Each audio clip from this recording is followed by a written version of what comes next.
अब देखिए बेटा थर्ड पैसेज में क्या कहता है poet, it is in the news that all these pitiful kin are to be bought out and mercifully gathered in to live in villages. और देखो इन लाइनों में कहता क्या है पोएट कि बेटा कई बार ऐसा होता है, खबरें आती हैं कि भाई सरकार जो है गरीब लोगों के, पिछड़े लोगों के पुनरुत्थान कार्य करेगी, और जो बड़े बड़े जो बिल्डर्स हैं या जो ये इंडस्ट्रियलिस्ट हैं वो क्या करेंगे, गरीब लोगों की भूमि को खरीद लेंगे, उनको नई जगहों पर बसाया जाएगा। तो इसी तरह की कुछ सिचुएशन जो है यहाँ डिस्क्राइब की गई है। It is in the news, ऐसा आजकल समाचारों में है या ऐसी खबर है, दैट ऑल दीज, ये सभी, पिटीफुल किन, पिटीफुल किन मतलब दयनीय अवस्था वाला, पिटीफुल किन रिश्तेदार। अब देखो ये समझने की बात है, किसान का रिश्तेदार कौन होता है, उसकी भूमि। तो यहाँ पे क्या कहता है पोएट कि भाई ऐसी खबर आ रही है कि ये सारे के सारे दयनीय रिश्तेदार आर टू बी बॉट, खरीद लिए जाएंगे, out and mercifully gathered in to live in villages, and mercifully, दयापूर्ण या इनके ऊपर दया करके या दयापूर्ण तरीके से या दयालु लोगों के द्वारा जो है गैदर्ड, इकट्ठा किया जाएगा इनको, टू लिव इन विलेजेस, और इनको जो है गांव में रखा जाएगा। इन द सेंस इनके लिए रहने की प्रॉपर व्यवस्था जो है गांव में की जाएगी। ये जो इधर उधर अकेले अकेले छोटी छोटी जगहों पर या सुख सुविधाओं से रहित जीवन जीते हैं, अब इस तरह की ज़िंदगी का अंत होगा। और वो गांव कहाँ बसाए जाएंगे, next to the theatre and the store. Theatre यानी कि थिएटर आप सब समझते हैं, थिएटर्स के आसपास या बड़े बड़े मॉल्स के, स्टोर्स के आसपास जो है सुख सुविधाओं से भरी जगहों पर वो गांव बसाए जाएंगे उन लोगों के जिनको कि दया करके उनके ऊपर उन्हें इकट्ठा किया जाएगा और उनको पुनर्स्थापित किया जाएगा। Where they won't have to think for themselves any more. अब कहता है कि वहाँ उन जगहों पर जहाँ इनको दोबारा से बसाया जाएगा, ऐसी जगहों पर they won't, they would not, have to think, उनको जो है सोचना पड़ेगा, हैव टू कंपल्शन, उनको जो है नहीं सोचना पड़ेगा, फॉर देमसेल्व्स, उनके खुद के बारे में, एनी मोर, अब और अधिक। कहता है कि अब उनको जो है सुख सुविधाओं से युक्त जगहों पर बसा दिया जाएगा जहाँ उनको अपने लिए अब और चिंता करने की ज़रूरत नहीं है। While greedy good doers and beneficent beasts of prey. अब सबसे पहले तो ये समझ लो ग्रीडी गुड डोवर्स का मतलब क्या है। वाइल जबकि, मतलब उनको खुद नहीं सोचना, जबकि कौन सोचेगा उनके बारे में, ग्रीडी लालची, गुड डूअर्स अच्छा करने वाले। अब देखो यहाँ पर दो विरोधाभासी बातें कह दी, एक तो वो लालची कह दिए, दूसरा अच्छा करने वाले बोल दिया उनको।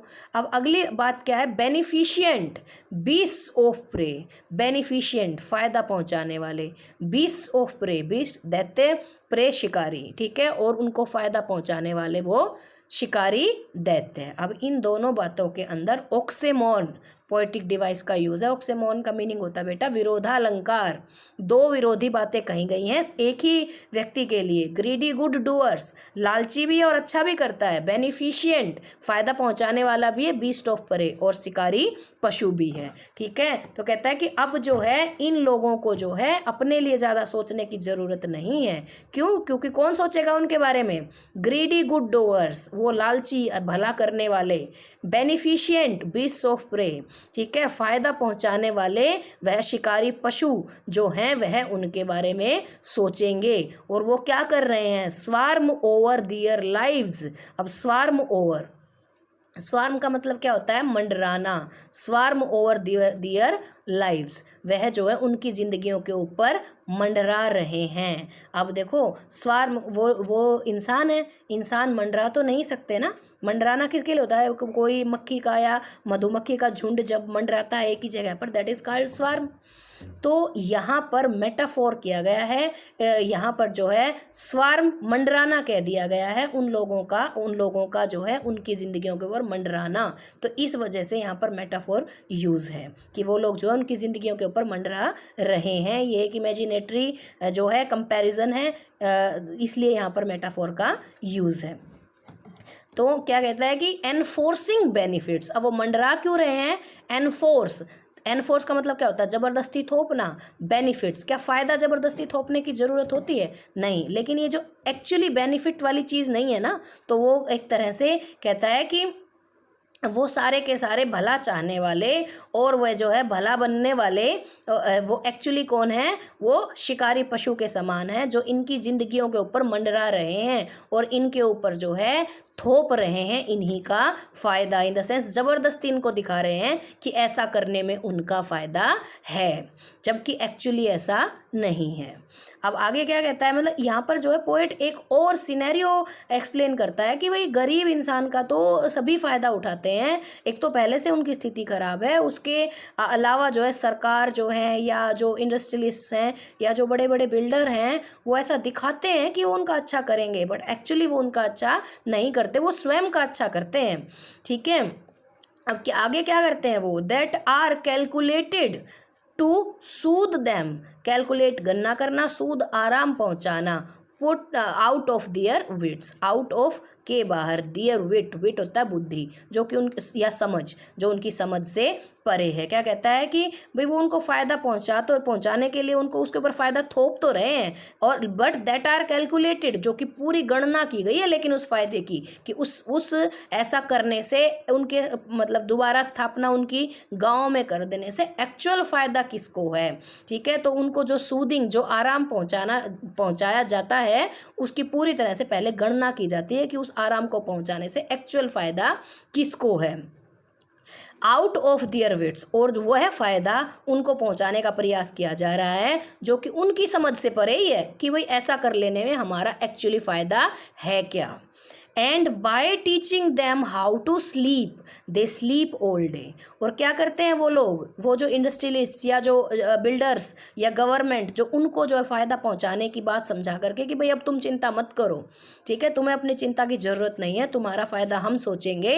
ठीक है, और क्या करते हैं? एंड बाय टीचिंग दैम, और उनको सिखा देते हैं हाउ टू स्लीप, यानी कि निश्चिंत कैसे रहते हैं। हाउ टू स्लीप का मतलब एक्चुअली सोना नहीं है, उनको ये सिखा देते हैं कि भाई निश्चिंत रहो अब तुम, ठीक है, तुम्हें चिंता की कोई ज़रूरत नहीं है। हाउ टू स्लीप, स्लीप यहाँ पर इसलिए लिखा गया है कि स्लीप, नींद हमें तभी आती है जब हमारा दिमाग निश्चिंत होता है, तो वो जो है उनको निश्चिंतता, संतुष्टि प्रदान कर देते हैं कि भाई तुम्हें जो है परेशान होने की अब ज़रूरत नहीं है। ऐसी उनको समझा तो देते हैं बात बट ऐसा आश्वासन दे करके दे स्लीप ऑल डे, वो खुद ही सारा दिन सो जाते हैं। इन द सेंस समझाते तो उनको है कि फ़ायदा तुम्हारा है, बट एक्चुअल फ़ायदा उनका है। ठीक है, और उनकी चिंताएं दूर हो जाती हैं उन गरीब व्यक्तियों की भूमि को खरीद कर या उनसे जो है फ़ायदा उठा करके, और वह खुद चैन की नींद सोते हैं या फिर स्लीप ऑल डे, बेफिक्र हो जाते हैं उनकी तरफ से।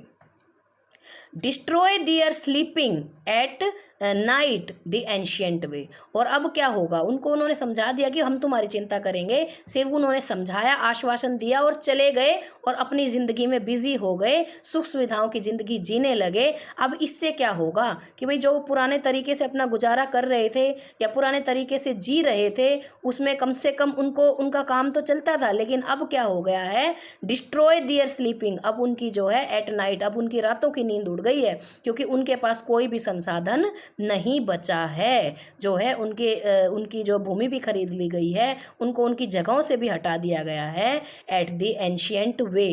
ठीक है, एंशियंट मतलब पुरातन, वे माने तरीका, जैसे कि पुरातन तरीके से, यानी कि हमेशा से होता आया है, यानी कि गरीबों का जो है हमेशा ही शोषण हुआ है। उनसे जो है अमीर लोगों ने उन्हें केवल झूठे आश्वासन दिए हैं, उनका कभी भी भला नहीं चाहा है, और ऐसा करके उन लोगों को झूठा आश्वासन दे करके वह स्वयं जो है चैन की नींद सो जाते हैं, यानी कि सुख सुविधाओं से भरपूर जीवन को जीते हैं। और ऐसा हमेशा से ही होता आया है, गरीब व्यक्ति को जो है हमेशा से ही शोषित किया गया है, और इसीलिए यहाँ पर एंशिएंट वे लिखा गया है।